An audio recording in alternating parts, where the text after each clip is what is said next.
ଦେଖିଛ? କେମିତି ଦେଖିବ? କଳା ଅଛି, ଧଳା ଅଛି, ସବୁ କଲର ଅଛି। ଛେଳି ଆମକୁ କଣ ଦିଏ? ଆଉ ଛେଳି ଦିଏ କଣ? ମାଂସ ଆଉ କ୍ଷୀର। ଆମେ ଏବେ ଛେଳି ବିଷୟରେ ଗୋଟେ ଗପ ପଢିବା। କି ଗପ ପଢିବା? ଛେଳି ପାଣିକୁ ଡରେ। ପାଣି କରୁଛ? କରୁନା?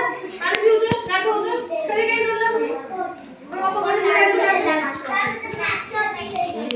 ଆଉ ଗୋଟେ ଗପ ପଢିବା, ଗପ ଜାଣିବା ହେଲା। ତୁ କରିବୁ କ୍ଲାସ ନାହିଁ? ରଖୁଛ? କାହିଁ ଡରୁନୁ? ଛେଳି କାହିଁ ଡରିଲା?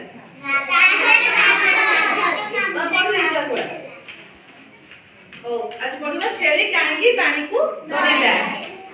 ବଣ ଭିତରେ ପାହାଡ଼ଟିଏ।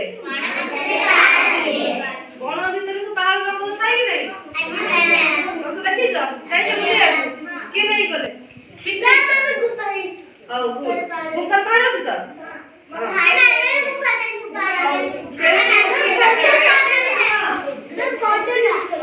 ସେମିତି ଗୋଟେ ପାହାଡ଼ ଅଛି, ସେଠି ବଣ ହେଇଛି। ସେଠୁ କଣ ହେଇଛି ତାପରେ? ଗୋଟେ ଛେଳିଟା ଯାଇଛି କୋଉଠିକି? ଝରଣା ପାଖକୁ। କାହିଁକି ଯାଇଛି? ତାକୁ ଭୋକ କରୁଛି, ସେ ପାଣି ପିଇବାକୁ ଯାଉଛି। ସେଠୁ ଝରଣାର ପାଣି କେମିତି ବହୁଛି? ଝରଣା ପାଣି କେମିତି ବହୁଛି? ଝରଝର ହେଇକି ବହୁଛି, ବହୁତ ସ୍ୱାଦ ବହୁଛି। ସେଠୁ ଝଲମଲ ପାଣିରେ ଝରଣାର ପାଣି କେମିତି ଥିଲା? ସେଇ ପାଣିରେ କିଏ ଖେଳୁଥିଲେ? ମାଛ ମାନେ ହେଲା। ଛେଳି ଝଲମଲ ପାଣିକୁ ଦେଖିଲା ହେଲା। ତାପରେ କଣ ହେଲା? ଛେଳିର ମନ ଗଲା ସେଠି ଗାଧେଇ ପଡିବ ପାଣିରେ, ହେଲା କି ନାହିଁ? ସେ ପାଣି ଭିତରକୁ ଡେଇଁ ପଇଲା। କିଏ ଡେଇଁ ପଇଲା ପାଣି ଭିତରକୁ? ମାଛ ମାଂସରେ ଝରଣାରେ ଥିଲେ।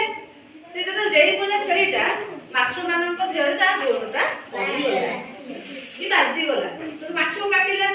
ମାଛ ତାପରେ କଣ କଲା? ସେଇଥିପାଇଁ ଯେହେତୁ ମାଛ ଛେଳିର ଗୋଡକୁ କାମୁଡି ପକେଇଲା, ସେଥିପାଇଁ ଛେଳି କଣ କଲା?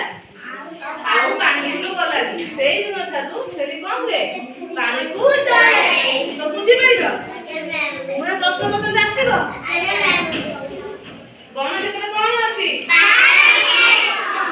ପାହାଡରେ କଣ ବହି ଯାଉଛି? କିଏ ବଣ ଭିତରକୁ ଗଲା? ଛେଳି ବଣ ଭିତରେ କଣ ଦେଖିଲା? ପାଣି ଦେଖିଲା, ଝରଣାର ପାଣି। ସେ ଝରଣା ପାଣି କେମିତି ଦେଖାଯାଉଥିଲା? ସେ ପାଣି ଭିତରେ କିଏ ରହୁଥିଲା? ସେ ଝଲମଲ ପାଣିକୁ ଦେଖିକି ଛେଳିର କଣ ଇଚ୍ଛା ହେଲା? ସେଠୁ ସିଏ କଣ କଲା? ଛେଳି ଯେତେବେଳେ ଡେଇଁ ପଇଲା, ତା ଗୋଡ କାହାକୁ ବାଜିଲା? ମାଛ ଡାକିକି କଣ କଲା? ସେଥିପାଇଁ ଛେଳି କାହାକୁ ଡରେ? କାହାକୁ ଡରିଲା? ପାଣିକୁ। ସେଇଦିନ ଠାରୁ ଛେଳି ଆଉ ପାଣି ଭିତରକୁ ଯାଏ ହେଲା। ବୁଝିପାରିଲ?